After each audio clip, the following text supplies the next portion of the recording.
días. Buenos días a todos los presentes y a las personas que nos están viendo por internet.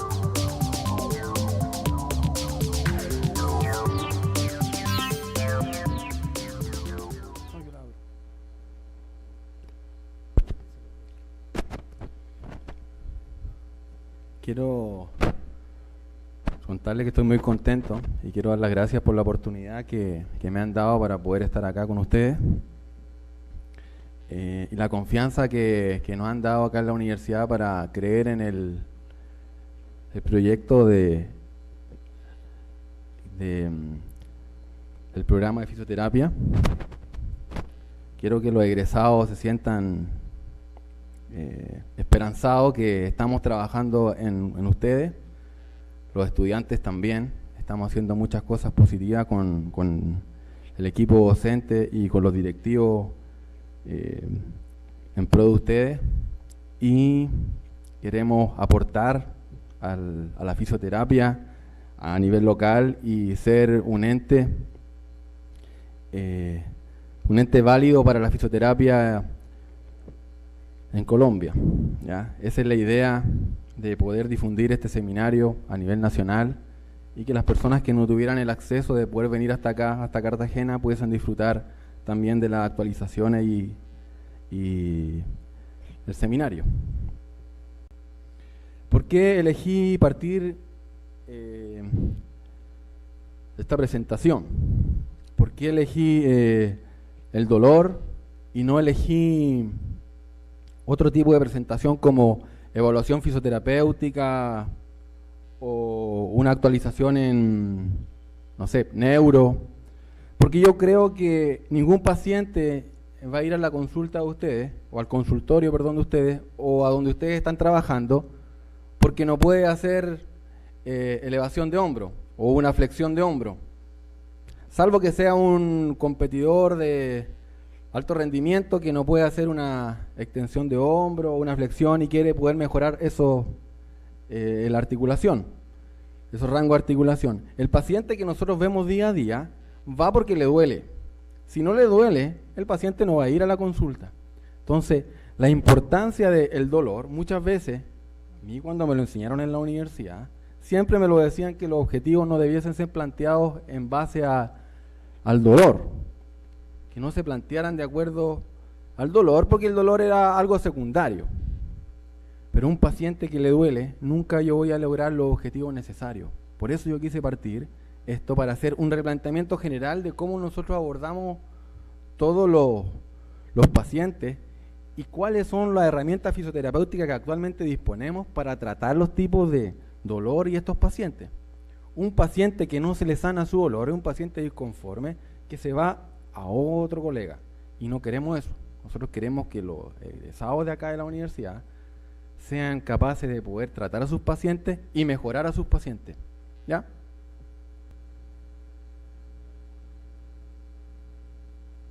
Bueno, como el láser es tan pequeño no se alcanza a ver cuando yo punteo, pero todas estas temáticas nacen del grupo de investigación que tenemos en la universidad y de la línea de investigación que yo estoy manejando, ¿ya? Que es de medicina y fisioterapia basada en evidencia. Entonces, las cosas que nosotros tratamos de hacer acá, lo importante, aparte de tener un sustento teórico, que el sustento teórico que tengamos sea con evidencia científica, ¿ya? Para que nos certifique y nos dé una calidad de lo que le estamos entregando al paciente, le va a servir, ¿ya? Y eso vamos a hacer acá. Esta ponencia yo la he hecho en varias partes, nunca en fisioterapia, es la primera vez que yo la dicto en fisioterapia, siempre la he dictado en facultades de medicina, ¿ya? Entonces yo les pido que puedan abrir su mente para que puedan comprender algunas cosas, porque a veces en estas presentaciones tenemos que romper todos esos paradigmas que en algún momento tenemos, ¿ya? Importante es que con esta charla que yo le voy a indicar no sea una verdad absoluta de lo que yo estoy diciendo, sino que usted le dé la motivación para que pueda tener una duda, una inquietud, para que pueda llegar a avanzar y poder realizar investigaciones sobre esto. Entonces, ¿qué es lo que tenemos acá? ¿El dolor es una modalidad de sensación somática? Es una pregunta que siempre se ha hecho. Me acuerdo que autores como prestigiosos como Candel decían que el dolor se estudiaba o se debía estudiar como un subapartado del tacto. Entonces nosotros sabemos, este señor que está acá, en la foto inferior, se llama Descartes. René Descartes, así.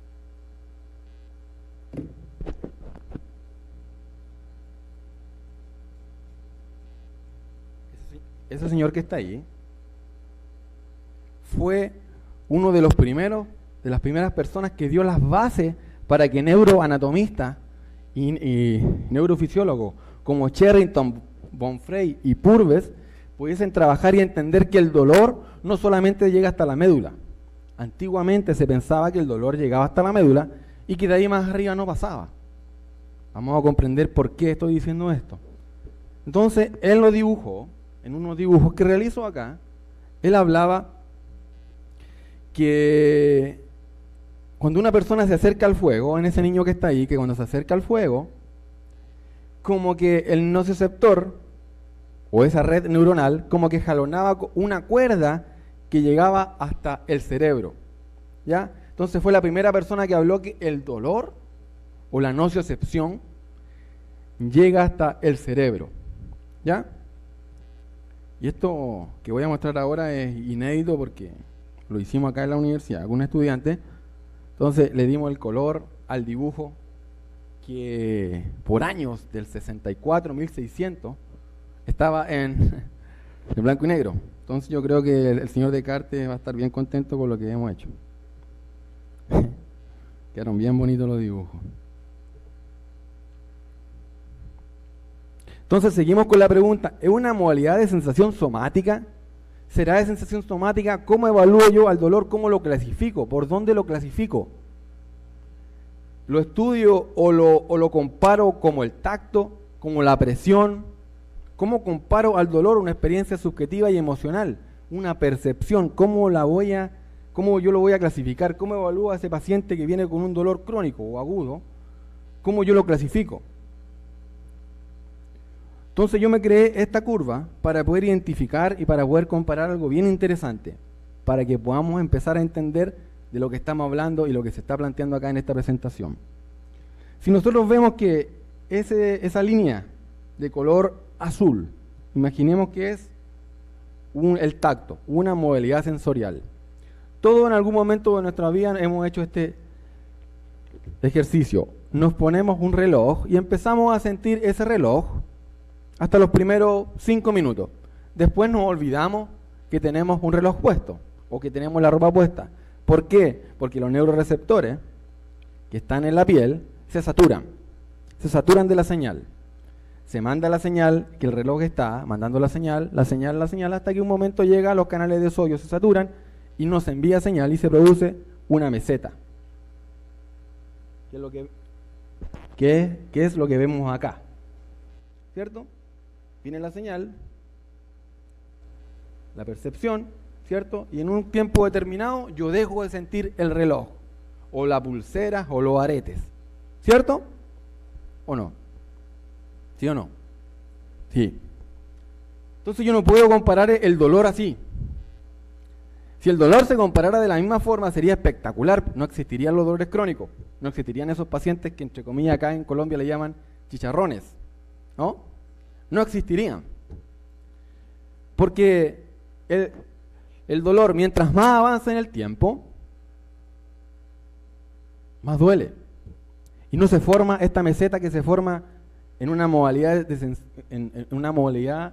de sensación somática.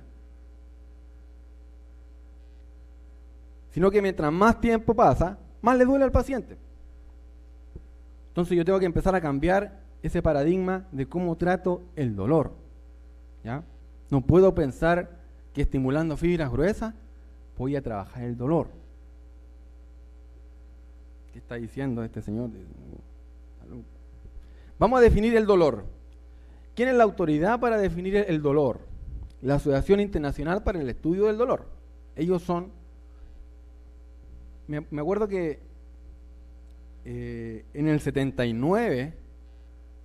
se unieron cerca de 50 personas, las más expertas del mundo, para definir el dolor. Se juntaron y dijeron, demos una definición del dolor. Y llegaron a este consenso. El dolor se define, según la Asociación Internacional para el Estudio del Dolor, como una experiencia sensorial y emocional. ¿Por qué yo quiero destacar que es sensorial y emocional? Ahí lo explico. Desagradable, asociado a una lesión tisular real o potencial, o bien lo que el sujeto describe utilizando esos mismos términos, sin que exista una lesión verificable. No siempre tiene que haber una lesión verificable en el sitio del lugar para que el paciente sienta dolor. Yo cuando evalúo, me duele el hombro, ¿dónde me voy? Al hombro. Y si no veo nada en el hombro, empiezo a palpar el hombro hasta que le duela. Ah, sí le duele. No. Busco el hombro y si el hombro le duele, pero no veo que tiene nada, lo examino, lo palpo y tanto que lo manipulo que hasta que le duele encontré el dolor en el hombro. ¿Cierto? No siempre es así. ¿Ya? Entonces, ¿por qué la experiencia es sensorial y emocional? Porque el dolor se procesa en el cerebro. Entonces no es lo mismo un infante de marina que fue a la guerra de Vietnam, Afganistán y toda esa guerra, a una señora dueña de casa que se corta el dedo con la misma cuchilla pelando el mismo tomate. ¿Quién va a sentir más dolor? ¿La dueña de casa o el infante de marina pelando el mismo tomate con la misma cuchilla a la misma hora? La dueña de casa, lógicamente, porque el infante de marina va a estar preparado para el dolor, va a tener experiencias de vida adaptadas para ese dolor. Si yo comparo, yo pongo un ejemplo, dos gemelos que se cortan el dedo o que se golpean una mano con el mismo martillo a la misma intensidad, los dolores que ellos me van a manifestar son distintos, porque aparte de la experiencia sensorial que yo voy a tener, el dolor se manifiesta por un componente emocional. Gran parte de este componente emocional lo encontramos en el sistema límbico, obviamente de las emociones. No es lo mismo un dolor que siente una persona que está con una depresión a una persona que viene saliendo de una fiesta. Son dolores distintos, obviamente se va a incrementar más el dolor en una persona que está con depresión. Entonces, cuando me llega un paciente, ¿por qué? Si el paciente me dice, a mí me duele 10 de 10, yo digo, esta señora está exagerando. No tiene nada en su mano, ¿cómo va a tener 10 de 10? Entonces yo le digo, la voy a reevaluar nuevamente. Bueno, para que se quede conforme, doctor, tengo 9 de 10. Yo no puedo estar diciendo al paciente, o no le puedo estar insinuando, o no puedo estar pensando lo que yo quiero que el paciente tenga dependiendo de su daño real que tenga, porque la experiencia del dolor es una experiencia personal. Si la persona siente 10 de 10, es porque sus emociones en su vida, o toda esa carga emocional unida a la carga genética, más el daño sensorial, le está manifestando ese tipo de dolor. No hay ningún paciente que tenga un dolor distinto, perdón, un dolor igual. Hay un dicho en inglés que dice del doctor David Butler, que habla de un libro espectacular que se llama Explicando el dolor, y dice, no pain, no brain, o sea, no dolor, no cerebro. Es imposible que un paciente que no tenga dolor, que no tiene dolor, es porque no tiene cerebro, porque el dolor se procesa en el cerebro. Entonces, gran parte de nuestra manifestación dolorosa, de cualquier tipo que sea, si usted se corta la mano con un cuchillo, si se cayó de la moto, si le duele porque durmió mal, todo ese componente doloroso también está asociado a nuestras emociones. Entonces, Fernando Cerveró, Cerveró es el presidente de la Asociación Internacional del Estudio del Dolor. Él es un español que trabaja en Canadá y él es uno de las personas a nivel mundial más importante en el estudio del dolor. Y él clasifica el dolor en 4 partes. Pero él dice que el dolor solamente es la última parte. El dolor es la manifestación que el paciente le entrega a la vía nociceptiva. Y él lo divide en 4 partes. En la transducción, la modulación, en la transmisión y en la percepción. Entonces, ¿qué es lo importante de esto? el estímulo nocivo llega al cuerpo humano de alguna forma. ¿Quién es el encargado de captar esa señal? El nocioceptor. ¿Qué es lo que es un nocioceptor? Grupo específico de células capaces de sensar estímulos nocivos o no nocivos. Ojo con eso. Uno siempre piensa que el nocioceptor es el encargado de captar solamente los estímulos nocivos, pero un nocioceptor en disfunción también capta estímulos que no son nocivos y lo transforma como nocivo. Y lo vamos a ver más adelante el por qué. Entonces, ese proceso de esa transformación de energía química o energía mecánica o energía eléctrica que me va a causar dolor, se transforma. Acá el nocioceptor lo sensa dependiendo de su intensidad de frecuencia del estímulo, sensa si es doloroso o si no es doloroso, y si ese proceso se llama de transformación de esa energía a energía eléctrica o a impulso eléctrico, transducción. Todo este proceso, transducción, modulación y transmisión, se llama nociocepción. ¿Ya? Otra cosa bien importante, ¿dónde se presenta la modulación del dolor? ¿Dónde yo voy a modular? ¿Qué es lo que es modulación del dolor? La modulación del dolor es la respuesta que el cuerpo tiene en ese dolor, para esa manifestación del dolor. Esa analgesia que el cuerpo humano le va a entregar a nuestro paciente que siente dolor, ¿dónde se produce? ¿Dónde se gesta? Solamente se gesta en el asta posterior de la médula. Entonces, cuando yo pongo una compresa, un húmedo caliente, un infrarrojo en mi mano, porque el paciente le duele la mano, yo estoy tratando ese paciente con esa patología pensando que la modulación del paciente se va a realizar en la mano, y no es así. Tengo que usar herramientas fisioterapéuticas que lleguen al asta posterior de la médula para que provoque una modulación descendente, que ya lo vamos a explicar. Entonces tenemos las etapas del proceso de la nociocepción. La transducción es el proceso por el que los estímulos nocivos son convertidos en un potencial de acción a nivel de los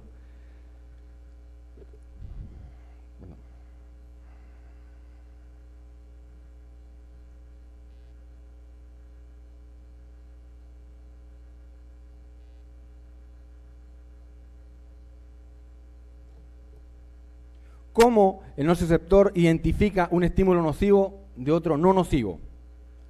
El nocioceptor llega al cuerpo humano y el nocioceptor es capaz de decodificar según la intensidad de frecuencia que tenga ese estímulo y lo discrimina. Nocivo, no nocivo. En condiciones normales. En condiciones normales. El nocioceptor dice, este estímulo es nocivo, sí, pase por acá. Este no es nocivo, no. Váyase usted, es tacto nomás, o es un roce. ¿Ya? Usted es nocivo, sí. Transforma en energía eléctrica, dolor. La transmisión, proceso por el que el potencial de acción que provoca el nocioceptor se propaga de manera centrípeta y ascendente a través de las vías del sistema nervioso periférico y en el sistema nervioso central. Este es un proceso dinámico, no es que se produzca transducción, transmisión, va constantemente sucediendo. Entonces, ¿qué pasa con eso? Que la transmisión, como muchas veces se piensa, llega hasta la médula y listo. Se produce la transmisión hasta el cerebro. Al tálamo, se subdivide en el tálamo a más de 24 zonas. Más de 24 zonas. Y cada una de esas zonas le va a dar una manifestación, un valor a mi dolor. La modulación es el proceso por el que la transmisión es atenuada en distintos niveles. ¿Y dónde llega? A la lámina de Rexed, dependiendo del nivel y del impulso que llegue, va a ser a qué parte de la lámina de Rexed llegue, y este me va a dar la manifestación de la modulación. Y la percepción, que para mí es lo más importante, es el proceso final por el que la transducción, la transmisión y la modulación interactúan con la psicología del paciente para crear la experiencia emocional y como tal es efectiva que se percibe como dolor.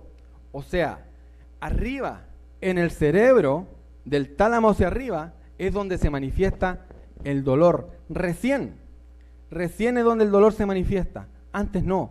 Antes es una transmisión fisiológica de impulsos nerviosos. Nada más que eso. Entonces, yo invité a un colega aquí para que le hiciera una pregunta a ustedes. Entonces, le hago una pregunta a ustedes y espero que me respondan. ¿La nocicepción y el dolor son sinónimos? Que levante la mano los que dicen sí, son sinónimos. Que levante la mano los que dicen no, no son sinónimos. Ganó blanco. En esta votación ganó blanco. Que levante la mano los de la casa, los que nos están viendo por Renata, también participan ellos, que son sinónimos, y también los que no. No tengan miedo en participar. Las ponencias que voy a hacer yo van a ser bien dinámicas. Vamos a hacer la pregunta de nuevo, voy a hacer como que no he visto nada. Que me levante la mano los que dicen que nocicepción y dolor son sinónimos, sin miedo, sin pena, como dicen aquí en Colombia. 1. 2. Ahora los que dicen que no son sinónimos. Harta gente dice que no son sinónimos. Y los que dicen no sé. La mayoría dice no sé. Bueno, les dejo, esa es parte del trabajo independiente que ustedes tienen que hacer en esta ponencia. El dolor es un procesamiento a nivel central y es la manifestación de este proceso fisiológico. Nada más que eso. Entonces, nocicepción es un proceso fisiológico. Dolor es la manifestación que cada uno de los pacientes nos entregan a nosotros. Si yo pongo 50 pacientes de acá y a todos les pego en la cabeza con el mismo martillo del Chapulín Colorado, a todos les va a doler distinto, siendo que la potencia va a ser la misma. Porque ese dolor va a ser su manifestación personal. Entonces, la parte final de la nocicepción yo la puedo categorizar como dolor. Todo lo demás es un proceso neurofisiológico. ¿Ya? Entonces acá tenemos otra pregunta. Y tal cual no va a ser la misma pregunta. ¿Conocen ustedes la gate control? ¿Cierto? ¿O no? La teoría de compuerta. ¿Sí? En español, en español. Teoría de compuerta. A todos nos costó estudiar la teoría de compuerta. Yo estudié la teoría de compuerta como un mes, día y noche, aprender porque era muy complejo. Ahora más adelante me doy cuenta que la teoría de compuerta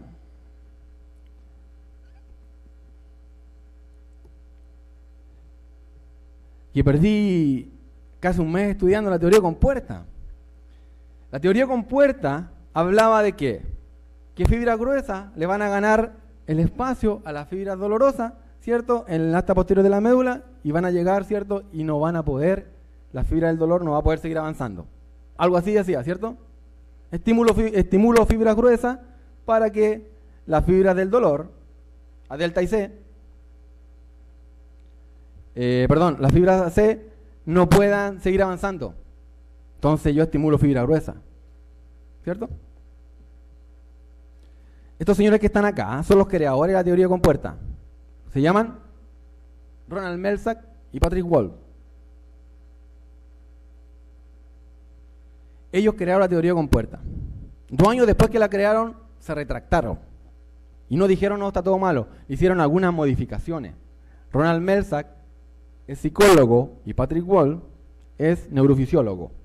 Melzack, el psicólogo, dijo, nos falta algo acá. Si yo soy psicólogo, tengo que poner en mi teoría el componente psicológico. Es lógico eso. Si él es el psicólogo, ¿cómo no va a poner en su teoría el componente psicológico? Y la teoría de compuerta que nos enseñan a nosotros no tiene un componente psicológico, tiene un componente mecánico. Estimulo esta fibra para poder ganar en la puerta a la otra fibra. Entonces, 2 años después, ellos hicieron la misma teoría, pero la cambiaron un poquito. Y le dieron esa noción, o esa visión, de que el dolor es un procesamiento a nivel central, es una percepción personal. Pero no llegó a Sudamérica porque mis profesores en la universidad no me lo dijeron así. No llegó, no, por lo menos a Chile no llegó. Entonces ellos en el 2000 sacaron este comunicado. ¿Han escuchado hablar ustedes de la neuromatriz? Algunos sí, otros no. La teoría de la neuromatriz es una teoría del dolor, es la más actualizada que existe en este minuto, donde habla que nosotros tenemos una red neural capaz de dar nuestra manifestación personal a cada uno de los dolores. Todo el cuerpo tiene una red neuronal diseñada genéticamente que es capaz de percibir esos estímulos nocivos, llevarlo hasta el cerebro y darle la manifestación personal. ¿Ya? Y como tal, como es una red general y global, se puede manifestar de diferentes formas y yo puedo tratarla de diferentes formas. Entonces, ya esta red o esta vía neural tan simple y sencilla que a veces nosotros estudiamos en neuroanatomía, se pone más compleja. Pero al ponerse más compleja también nos beneficia a nosotros porque tenemos más herramientas para poder tratar pacientes crónicos. Así yo lo invito, dentro de los apuntes que se le van a entregar, va a estar la teoría de la neuromatriz. Gracias.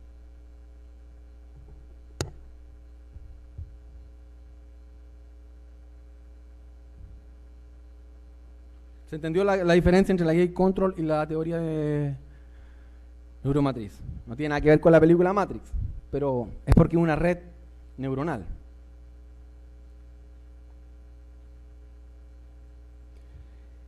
El nociceptor, en una respuesta normal, ¿cierto?, se va a activar y va a manifestar su activación dolorosa. La unidad funcional del dolor está compuesta por el nociceptor, el capilar y el mastocito. Si hay una disfunción de la unidad funcional que capta el dolor, se van a poner en disfunción el capilar, el nociceptor y el mastocito. Los tres. Si el nociceptor se pone en disfunción, o si el capilar está en disfunción, o si el mastocito está en disfunción, los tres van a estar en disfunción. No trabajan por separado. Eso nos va a entender que el nociceptor es quimioceptor. Es un quimioceptor. Entonces, cuando llegan sustancias preinflamatorias como histamina, prostaglandina y sustancia P, que en condiciones normales no son dolorosas, pero en condiciones disfuncionales sí lo son, esta unidad funcional, el nociceptor, va a modificar su umbral. Modifica el umbral. Va a disminuir su umbral de descarga y va a aumentar la frecuencia de descarga. O sea, voy a sentir más dolor a un estímulo menor y voy a manifestar más respuesta para ese dolor. ¿Se entiende, no? Voy a modificar mi umbral en condiciones patológicas. O sea, el nociceptor se puede manifestar condiciones patológicas. Y eso es lo que uno tiene que ser capaz como clínico de poder darse cuenta. Cuando el nociceptor es normal, está actuando normalmente, y cuando no. Entonces, los gringos, los estadounidenses, los canadienses y todos los que nos llevan 1000 años de ventaja en investigaciones científicas, llaman a esta disfunción del nociceptor como supraumbral o upregulation. O sea, el nociceptor encargado de recibir esos receptores, de poder recibir esos estímulos dolorosos, va a cambiar su umbral. ¿Qué significa esto? Que un estímulo que no es doloroso lo va a transformar o lo va a percibir como doloroso. Y eso nosotros lo conocemos como sensibilización periférica. Yo creo que todos en algún momento han escuchado hablar de la sensibilización periférica. ¿Qué es sensibilización periférica? Hay 150 definiciones en internet. Google te da 1250 definiciones de sensibilización periférica. Pero nosotros como fisioterapeutas, ¿a qué nos importa? La manifestación clínica de la sensibilización periférica. ¿Cómo yo puedo detectar cuándo una sensibilización periférica? ¿Cómo yo detecto que mi paciente no tiene un dolor normal, sino una sensibilización periférica? ¿Cómo yo me doy cuenta de eso? Entonces la sensibilización periférica es la probabilidad del aumento de la respuesta de la fibra aferente primaria a estímulos determinados. O sea, cuando un estímulo que no era doloroso se convierte en doloroso, yo tengo una sensibilización periférica. ¿Cómo lo encuentro esto yo? Y ahí se empieza a producir el error y el conflicto con las personas que manejan la teoría de gate control. Porque nosotros estamos entregando estímulos mecánicos, no le vamos a poner nombre, pero le vamos a decir como un sobrenombre. Tenso, ultrasonido, ¿cierto? Esas herramientas fisioterapéuticas, terapia manual, masoterapia, rolfing, son estímulos mecánicos y térmicos que le estamos entregando al paciente en pro de sanar su patología, en pro de disminuir su dolor, en pro de quitarle el dolor. Pero si aquí me están diciendo que cuando hay un proceso de upregulation se convierte en sensibilización periférica, estos estímulos que no eran nocivos se convierten en nocivos, ¿qué está pasando ahí? ¿Qué pasa con ese paciente? Y este es el ejemplo más clásico que yo siempre pongo. Ustedes han conocido pacientes que van a una consulta, 20 terapias, van a otra consulta, 20 más, y uno le pregunta, ¿se le pasó el dolor? Un poquito, pero cuando estaba en terapia, pero después se me volvió, y a veces me aumentó. Bueno, yo le digo, vaya donde este señor porque tiene mucha experiencia, es importantísimo en la ciudad de Barranquilla. 150 terapias, ¿se le pasó? No, no se le pasó. ¿Cómo lo categoriza uno? ¿Es un paciente chicharrón? ¿Chicharrón o no? Uno le dice, no, este paciente o está fingiendo, o quiere que la EPS le pague, o que la ERP le pague, o es un mentiroso, o un hipocondriaco, o lo mando al psicólogo, porque a lo mejor el dolor que está sintiendo es un dolor psicológico, psicógeno, o lo que hace el médico, fibromialgia. Simplemente no, fibromialgia. O síndrome de dolor regional complejo. ¿Listo? O vaya al psiquiatra. ¿Y qué pasa con ese paciente? Va a todos lados, pero nadie le soluciona el problema. ¿Y cuál es la explicación más lógica de esto? Que su nociceptor puede que esté disfuncional. Y la herramienta fisioterapéutica que yo estoy usando como profesional le están causando y están perpetuando ese daño. Porque ese nociceptor está disfuncional. Y la herramienta que yo estoy usando, que puede ser una terapia manual, que es un estímulo mecánico, un masaje, que es un estímulo mecánico, un TENS, un ultrasonido para el calor, que le da calor, infrarrojo, son estímulos mecánico y térmico que el nociceptor lo está transformando como estímulo doloroso. Y eso es lo que yo tengo que darme cuenta cuando el paciente en mi evaluación va a tener un sistema nociceptor o nociceptivo normal o disfuncional. Gracias. Me dice aquí, apúrate. Nos vamos a apurar un poquito porque este tema yo me demoro, pero mucho. Entonces, ¿por qué? Que me gusta mucho esto. Me gusta. Cuando pongo en medicina no hay problema porque los médicos fascinados ahí del dolor y después termino con ultrasonido, máquina y no. Me desconcentró Angélica. Entonces, ¿por qué se produce esto? Porque hay una facilitación de los canales iónicos. Hay un aumento de la entrada de sodio y potasio a la célula. ¿Qué pasa cuando hay un aumento de entrada y sodio a la célula? Los bacteriólogos que están acá. Se produce una despolarización de membrana. Al despolarizar la membrana, se produce el impulso nervioso. Entonces, voy a tener facilitado este canal para que el nociceptor, aparte de estar disfuncional, tenga vía libre para que mande dolor. ¿Ya? Y como podemos ver acá, a estímulo calórico y estímulo mecánico, esta disfunción va a facilitar la entrada de sodio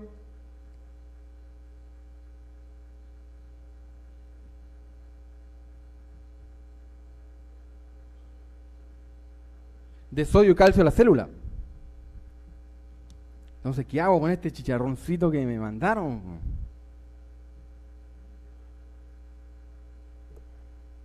Entonces, ¿cómo yo evalúo clínicamente a un paciente de estos? ¿Cómo yo me doy cuenta de ello? ¿Cómo me doy cuenta que el paciente tengo que aplicar herramientas fisioterapéuticas convencionales o tengo que hacer algo más o otra cosa?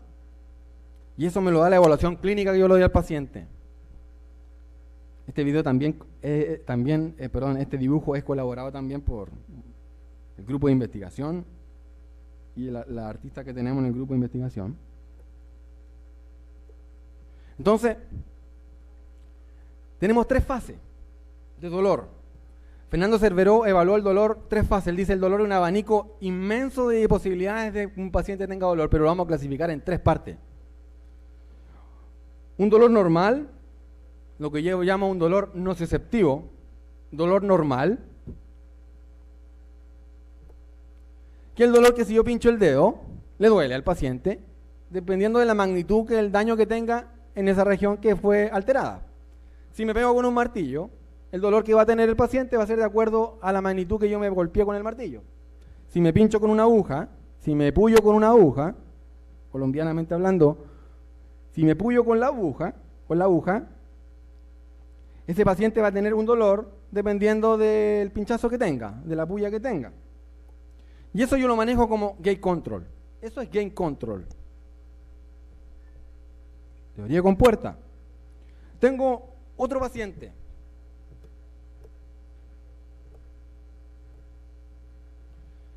Un dolor tipo 2, una fase 2, donde el paciente, yo al momento del paciente me dice tengo dolor, tengo un síndrome del túnel carpiano, poner un ejemplo.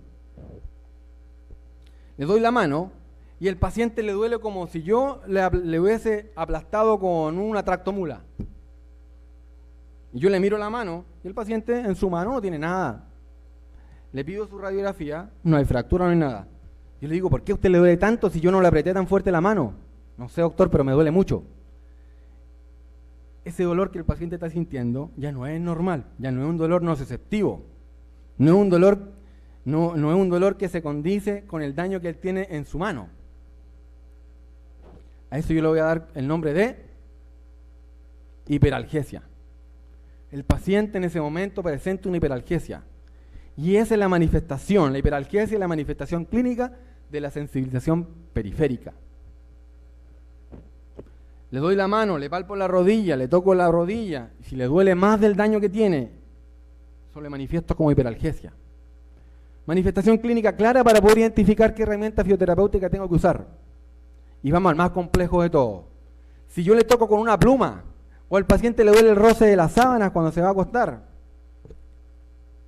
en Bogotá, porque aquí uno duerme encima de... Si le duele al roce de la ropa, no hay una manifestación real de por qué le duele al roce de la ropa, por qué le debe doler. No corresponde, si no tiene ningún daño. Eso es la manifestación clínica de la sensibilización central. ¿Y cómo lo denomino? ¿Cómo se manifiesta?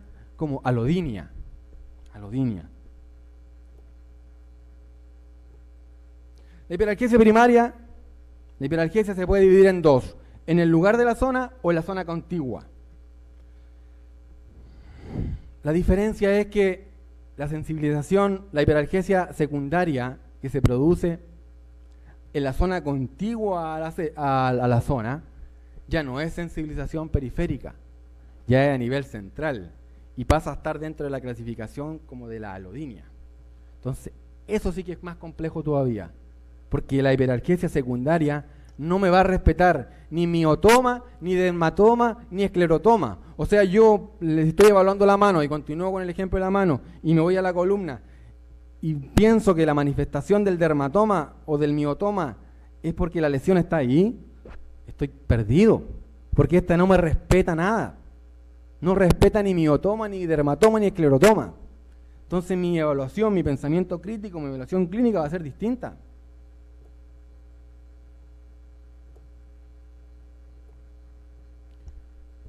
Entonces eso ya lo habíamos visto. Y esto es lo interesante, porque la respuesta clínica de la hiperalgesia primaria se produce una disfunción de los receptores A delta y C. Y esos receptores A delta y C se van a comportar que ese estímulo mecánico y térmico que yo le voy a entregar al paciente lo van a transformar como estímulo doloroso.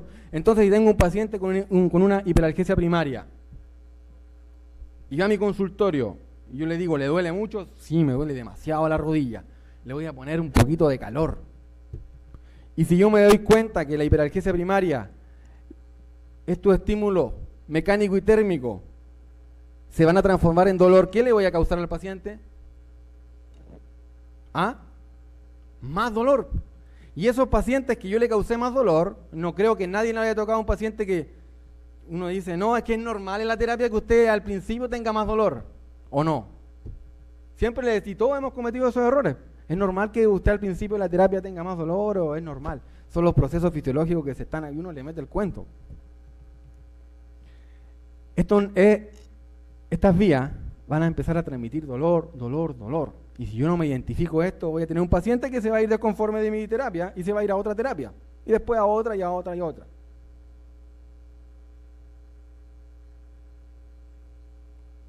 Hasta que llegue a las terapias alternativas que le van a poner su imán y cosas raras.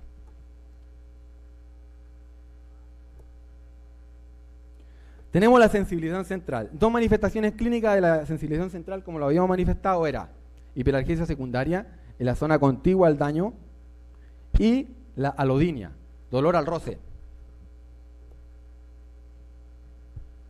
Entonces acá van a estar estimulados los receptores AMPA y NMDA. ¿Ya? Va a haber un cambio en las propiedades del asta posterior de las médulas, caracterizado por aumento en la excitabilidad neuronal y disminución de la modulación descendente. Si la modulación descendente es la encargada de entregar esa analgesia del cuerpo humano y va a estar alterada, voy a tener un paciente que va a tener más dolor y va a tener una menos respuesta a ese dolor. O sea, voy a tener un paciente con mucho más dolor y no voy a tener ningún mecanismo del cuerpo humano que lo esté ayudando a corregir ese dolor. Grave paciente con hiperalgesia. Y si le pongo TENS y en el sitio de la lesión, más dolor va a tener. Y va al médico y le dice, no, que usted tiene, yo le toco aquí y le duele, le toco acá, va a tener una fibromialgia.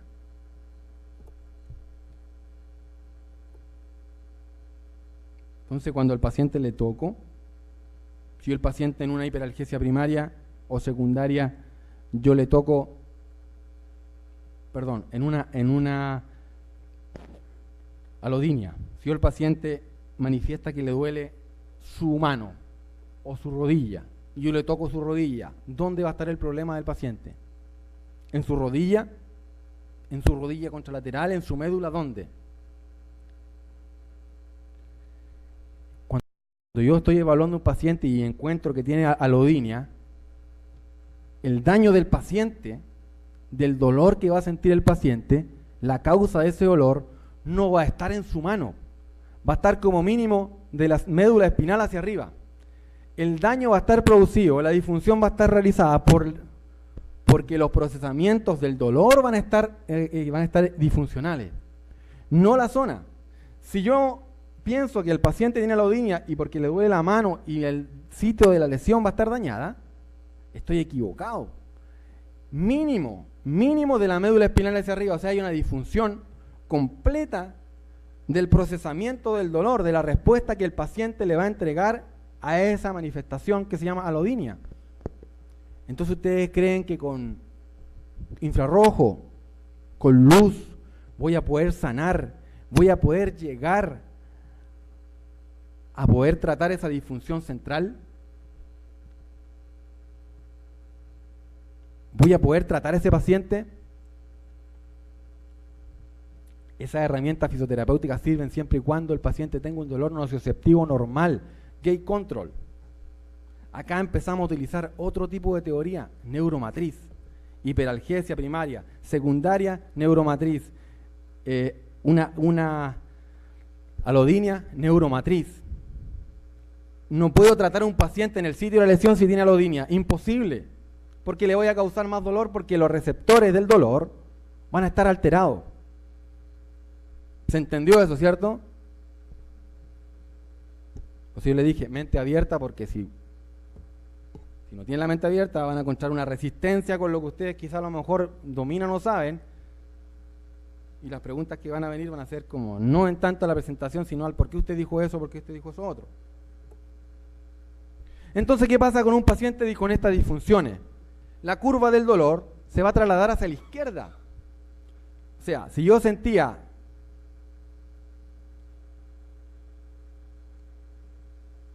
dolor normal en esta forma, ya la curva se traslada hasta la izquierda. Entonces voy a tener con una intensidad menor, una sensación de dolor mucho menor. Y voy a tener una manifestación hiperalgésica y más aún, y peor aún para el paciente, una alodinia. Entonces, esta es una de las preguntas clásicas. Entonces, profesor, ¿a qué nivel medular o a qué nivel del cuerpo humano actúan mis herramientas fisioterapéuticas, mis técnicas? ¿Dónde actúan?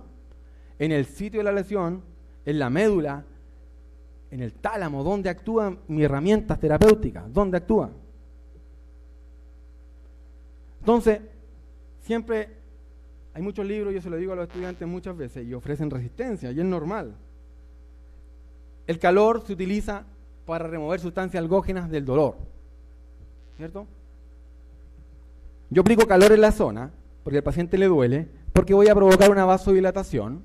Eso va a traer como consecuencia que esas sustancias algógenas, que son las que provocan el dolor, van a ser removidas por esta vasodilatación, y se van a llevar y se van a drenar, y se van a salir del cuerpo humano, y va a dejar de sentir dolor. ¿No es así? Respondan sí o no. Sí, eso siempre se dice, no. El dolor, cuando yo pongo calor, cualquier máquina o compresa o lo que sea, pongo un calor en el hombro porque le duele el hombro, voy a conseguir una vasodilatación que va a aumentar la sangre, el fluido sanguíneo, y se va a llevar todas esas sustancias algógenas que se remueven del dolor. Eso no es así. Eso no es así. Las sustancias algógenas del cuerpo humano no se remueven tan fácilmente ni sencillamente por vasodilatación, como que las pelotas de ping-pong se arrastran por un río. El calor, las sustancias algógenas son removidas del cuerpo humano por otro mecanismo que se llama quimiotaxis. La quimiotaxis, yo les voy a mostrar un videito para que ustedes entiendan más o menos cómo trabaja la quimiotaxis o cómo se trabaja en el cuerpo humano, un tipo de forma que puede ejemplificar qué es lo que es la quimiotaxis. Imaginemos que esa célula grande que está ahí, acá, es la célula encargada de remover la sustancia algógena del cuerpo humano. Y lo que vemos acá es una sustancia algógena que está causando dolor. ¿Por qué muchos estudiosos encontraron que esto era de esta forma? Porque no se pensaban cómo. Si a mí, por vasodilatación, la sustancia algógena me provocan dolor y yo la voy a remover del cuerpo humano, me tendría que doler. Si me duele el hombro, me tendría que seguir doliendo hasta que yo por el hombro, el pectoral, ¿cierto? Hasta que baje, hasta que se remueva, porque son sustancias algógenas que provocan dolor. Y provocan dolor en todos los neuroreceptores que son sensores del dolor. Entonces decían, ¿por qué si me duele la mano y yo estoy drenando sustancia algógena, por qué no me duele el codo y después no me duele el hombro? ¿Por qué? Si debiese ser así, según la teoría de decir que por vasodilatación se remueve, se llegaron a la conclusión de que es por quimiotaxis. ¿Cómo se trabajaría eso?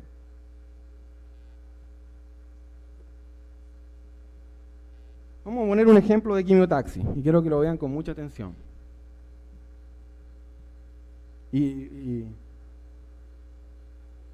Imaginemos que esa bacteria es una sustancia algógena. Entonces la empieza a seguir, la sigue. Tiene que sacar a la sustancia algógena del cuerpo humano para que deje de seguir provocando dolor. La sigue, ¿y cómo la ve si no tiene ojos? Por quimiotaxis, pues.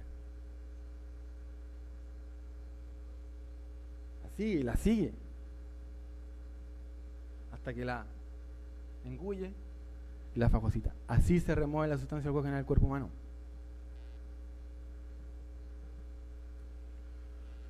¿Vamos a apurarlo, Angélica? No. Vamos a apurar un poquito. Los sistemas descendentes son la sustancia, el sistema descendente es la manifestación que tiene el cuerpo humano para manifestar analgesia al cuerpo humano. Tenemos un sistema endógeno, una modulación del dolor descendente tan potente que fueron llamados opioides y no opioides. Entonces estos se manifiestan y se desencadenan en la sustancia gris periacueductal y los centros de inhibición difusa. Tenemos dos manifestaciones para poder conseguir esto. Entonces, ¿cuál es la importancia de la modulación descendente para nosotros como fisioterapeutas? Que el campo receptivo, para que pueda yo estimular esta modulación descendente, está en todo el cuerpo humano. Y qué importante es saber esto para las personas con un postoperatorio. Si sufrí una cirugía de disfunción, una disfunción femoropatelar en su rodilla izquierda, no tengo por qué tratar la rodilla izquierda, puedo tratar la rodilla derecha, puedo tratar la mano, puedo tratar el hombro, y voy a estar desencadenando esta modulación descendente, porque tiene campo receptivo en todo el cuerpo humano. Entonces yo siempre les digo a los estudiantes, si yo quiero estimular estos centros de inhibición difusa o la sustancia gris periacueductal, si yo le quiero poner una herramienta terapéutica y le duele a él el codo y se la pongo en la cabeza de, no sé, arete, ¿me servirá? Si le duele el codo, yo le pongo un TENS como los electrodos, como arete, ¿funcionaría o no? Lógico que sí, pues. Sí, obviamente no lo puedo hacer porque el paciente va a pensar que yo estoy tomando el pelo. Pero ¿qué hago si le duele el codo izquierdo? Y yo digo, se lo pongo en la columna mejor. No, que el paciente a lo mejor se puede enojar. Se lo pongo en el otro codo. Y listo. Pero en el lugar donde yo se lo ponga, si quiero estimular, si quiero lograr que esta modulación descendente actúe, que la sustancia gris periacueductal o los centros de inhibición del dolor difuso se activen, lo puedo poner en cualquier parte. No interesa, no tengo que poner el sitio de la lesión. Obviamente lo pongo en el sitio de la lesión y como va a estar disfuncional, le voy a causar más dolor. Entonces, salvo en el sitio de la lesión, en cualquier parte menos en el sitio de la lesión.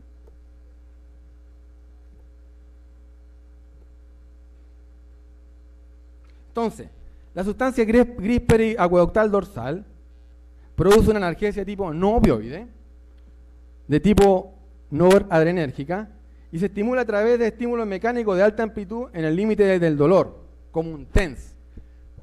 Pero ¿cómo, doctor, si usted dijo que el TENS era un estímulo mecánico y si está disfuncional, el nociceptor, voy a causar más dolor? Pero este tipo de TENS, ¿ustedes han escuchado hablar del TENS tipo acupuntura? Este tipo de TENS tipo acupuntura es el que me estimula la sustancia gris periacueductal. No hay otro, ninguno más que este, hasta el momento, evidenciado es este. TENS tipo acupuntura y a cierta frecuencia. La sustancia gris periacueductal ventral va a ser de tipo opioide, o sea, la manifestación que me va a dar al dolor como analgesia va a ser tan potente que la llamaron opioide. ¿Saben ustedes por qué la llamaron opioide? ¿Y qué se deriva del opio? ¿Qué se deriva del opio? La morfina. Entonces se estimula a través de estímulos térmicos. Doctor, usted dijo que los estímulos térmicos, como estaban los nociceptores disfuncionales, me iban a causar más dolor. Pero estímulos térmicos generales, ¿como qué? Jacuzzi, sauna. ¿Qué otra cosa más puede ser? Baños de tina. Cuando el calor es general, el paciente está tratando y está trabajando la sustancia gris periacueductal, lo que me va a dar una manifestación de analgesia de tipo opioide, pero un calor general. No se ha demostrado que el calor local pueda ni siquiera aumentar una sola célula de tipo opioide. Ninguna. Porque esa trabaja a nivel nociceptivo, a nivel local, no a nivel central. Entonces vamos al final, ya, para ir dándole como lo más importante que es para ustedes. Entonces, ¿dónde actúan mis técnicas? La respuesta. ¿A qué nivel actúan mis técnicas, mis terapias? ¿Dónde actúan? Sabiendo ya la manifestación clínica de los pacientes. A nivel local, o sea, en el sitio de la lesión, si yo tengo un dolor nociceptivo normal, me pegué con un martillo, me duele, ¿qué es lo que aplico yo? El daño va a ser en el sitio de la zona, el nociceptor. Voy a estar estimulando el nociceptor con presa húmedo caliente, crioterapia, TENS convencional. Perfecto, me sirve, pero me anda, pero fantástico. Fantástico me sirve eso. Esas herramientas fisioterapéuticas me sirven en un dolor normal. Ahora, si yo quiero llegar al nivel medular, más arriba, hablemos de una hiperalgesia. Estímulos térmicos generales como sauna, actúa sobre la región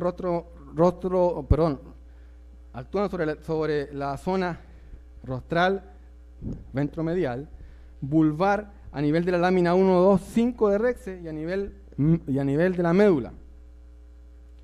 Esta zona rostral se encuentra en el tálamo, cerca de la sustancia gris periacueductal, y es el canal directo de la sustancia gris periacueductal, la zona rostral, que me va a desencadenar esta modulación. El TEN tipo acupuntura, ¿cierto? También va a actuar la lámina 1, 2, 3, 4, 6, 9 y 10 de Rexet, porque va a ser un estímulo postsináptico. Ahora vamos al nivel cortical, cuando el dolor es crónico. Y no alcanza. Que para mí también, y si me dan unos segunditos, Angélica, yo estoy postulando que el dolor no debiese manifestarse o no debiese tratarse como crónico o agudo, o agudo o crónico. ¿Y por qué no? ¿Qué está diciendo este señor? Si siempre nos han dicho que el crónico pasa de 3 meses, 2 meses, ¿cierto? 1, 2 y 3 meses agudo, 3 meses, ahora ya es crónico. Porque hay dolores como la hiperalgesia, como la alodinia, que a las 2 semanas ya se puede manifestar como un dolor crónico. Y si yo estoy actuando mis terapias como agudo, si el dolor no debiese manifestarse o no debiese clasificarse por la temporalidad, por el tiempo de manifestación no debiese ser, sino debiese ser por la respuesta, por la evaluación clínica que yo le doy. O sea, yo a los 2 meses con 29 días le estoy tratando como agudo y al día siguiente el paciente despertó crónico y lo trato como crónico porque tengo que tratar el dolor a los 3 meses como crónico. El dolor yo lo debo tratar no por la temporalidad, sino por la manifestación clínica que me esté dando. Y un dolor crónico se puede comportar como crónico a la semana, a las 2 semanas, a las 3 semanas. No tengo por qué esperar que el paciente cumpla 3 meses para poder tratarlo como crónico. Entonces, a nivel cortical, los DNIC, lo que yo voy a estimular, ¿cierto? Con electroterapia, como lo habíamos dicho, con TENS o con crioterapia, pero un crioterapia también general. O sea, que el hielo cause dolor, porque un dolor encubre a otro dolor, ¿ya? Lo que se conoce como vestibulodinia. Yo tengo que tratar de causar acá, con esta crioterapia, vestibulodinia, ¿cierto? Si yo estoy hablando acá, bien fuerte, y atrás hay un señor que habla más fuerte que yo, en algún momento me va a callar a mí. Entonces, el dolor mayor encubre al dolor menor. Imaginería motora graduada. Esto lo vamos a ver nosotros a las 2 de la tarde. Que esta terapia es tan importante y es la única técnica con evidencia para disminuir el dolor y manejar la funcionalidad a largo plazo de síndrome neuromusculoesquelético. O sea, tengo un paciente con un dolor crónico de mucho tiempo, musculoesquelético. Debo comenzar a pensar y a replantear mis técnicas y empezar a tratar con imaginería motora graduada.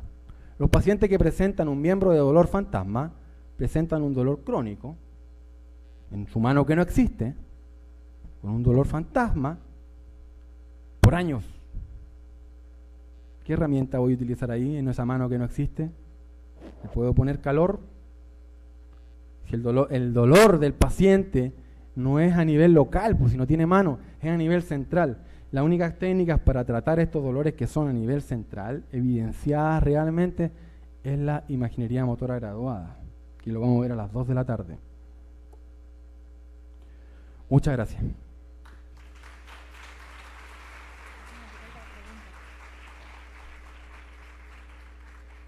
Continuamos con una sesión de preguntas. Por favor, aquella persona que tenga alguna inquietud puede levantar su mano y a su sitio llegará alguien con el micrófono.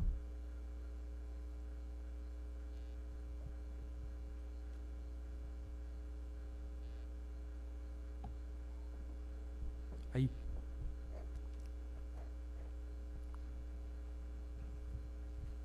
Muy buenos días. Buenos días. De pronto no es tanto una pregunta, sino también como generar una inquietud.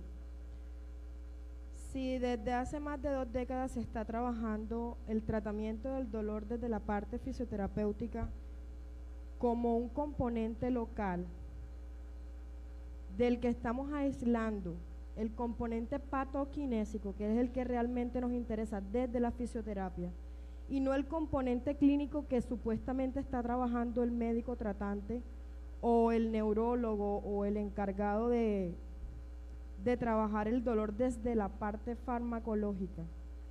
Entonces, mi valoración del dolor desde la fisioterapia está siendo errada, porque si yo estoy aislando los efectos de mis técnicas fisioterapéuticas, como es la vasodilatación, no sé cómo usted lo menciona ahorita, entonces yo estoy determinando que todos los componentes de la cascada inflamatoria no se están generando en el tipo de lesión cuando el dolor es local.